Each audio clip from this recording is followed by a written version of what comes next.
wanita tidak tahan hidup miskin. Itu sudah terjadi di zaman sekarang, apalagi puluhan tahun yang lalu.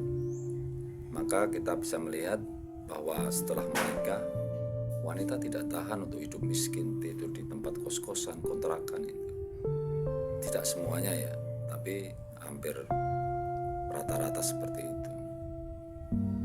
Ketika dia masih pacaran, masih SMA begitu, masih SMP, dia lihat cowok ganteng gitu, wah dia cocok kalau jadi suami saya, dia cocok menjadi bapak anak saya, seperti itu.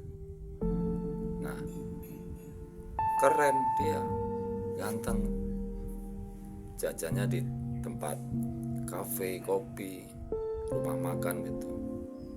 Itu kan uang dari ayahnya, uang dari keluarganya. Tapi setelah menikah, dia bekerja apa, dan dia tidak bisa mencukupi secara ekonomi seperti waktu dia masih pacaran, maka akan surut, akan mereda rasa cintanya, mereda rasa sayangnya seperti itu. Ya nggak tahan. Dulu di tempat ayahku, di tempat keluargaku, aku kecukupan, tapi setelah aku menikah kok malah jadi seperti ini. Nah, itu wajar. Maka kalau engkau miskin, pasti banyak laki-laki ditinggalkan. Itu realita hidup sekarang ini. Maka secara sifat, secara kehidupan sehari-hari, rasa cinta itu akan memudar, rasa sayang itu akan mereda ketika Anda sudah tidak bisa memperlakukan dia seperti waktu masih pacaran. Apalagi setelah menikah, itu kita hidup berdua, ya kan? Tidak kita saling ngapel gitu ya. Dia di sana, nanti ketemu hari malam minggu seperti itu. Nah, setelah menikah, satu hari menikah, tuntutan seorang laki-laki harus bisa menghidupi dia, harus bisa memberi makan dia, harus ngajak dia main-main dulan-dulan seperti dulu waktu masih pacaran. Jadi ketika kita memutuskan untuk berumah tangga, itu komitmen, ya kan? Komitmen. Jadi kalau Anda tidak seperti waktu masih pacaran, maka wanita itu akan mungkin satu hari, satu minggu itu, sabarlah mas, kita cari bersama. Kalau mas bekerja, saya bekerja, mungkin kita bisa mencukupi hidup kita seperti itu. Itu kerikil-kerikil tajam seperti itu, sobat.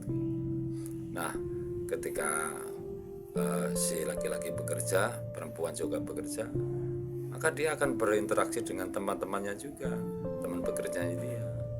Gimana, mau jajan apa, mau makan apa, gimana suamimu? Maka dia akan ngerumpi seperti itu. Dia akan bicara kepada temannya, oh suamiku begini, suamiku gak punya duit. Nah, sekarang ganteng itu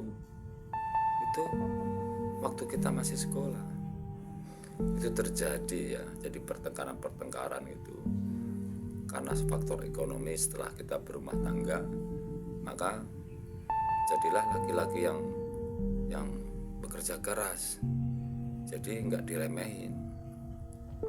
Banyak di media sosial perceraian itu itu karena faktor secara kita itu lebih rendah penghasilannya ketimbang istrinya.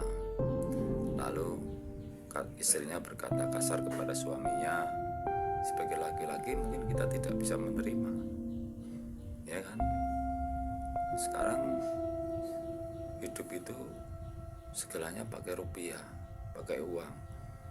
Ya, kita setelah menikah, lalu istri kita hamil gitu, kita harus ke rumah sakit, harus puskesmas, harus membeli vitamin untuk si jabang bayinya gitu, ya kan? Kalau gaji 1 bulan sekarang mah, kalau kita kerja biasa nggak cukup. Nah, maka dari itu kita harus kuat. Laki-laki harus secara ekonomi harus kuat. Kalau belum siap, kalau belum mapan, ya kita timang-timang dulu.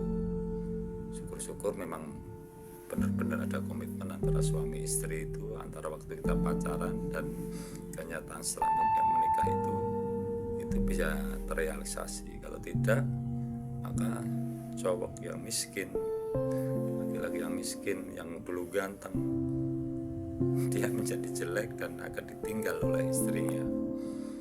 Yang baru menikah sebulan sudah cerai, menikah 2 bulan sudah cerai. Lihat banyak kejadian di media sosial yang berantem seperti itu. Oke sobat-sobatku, tetap semangat sebagai seorang laki-laki. Jangan putus asa.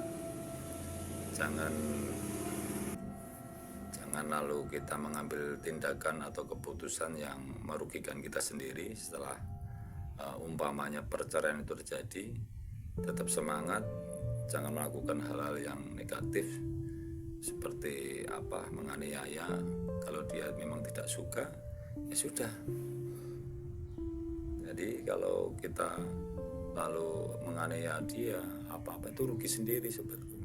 Kalau dia sudah tidak suka, ya sudah, ya kan, itu aja. Oke, tetap semangat.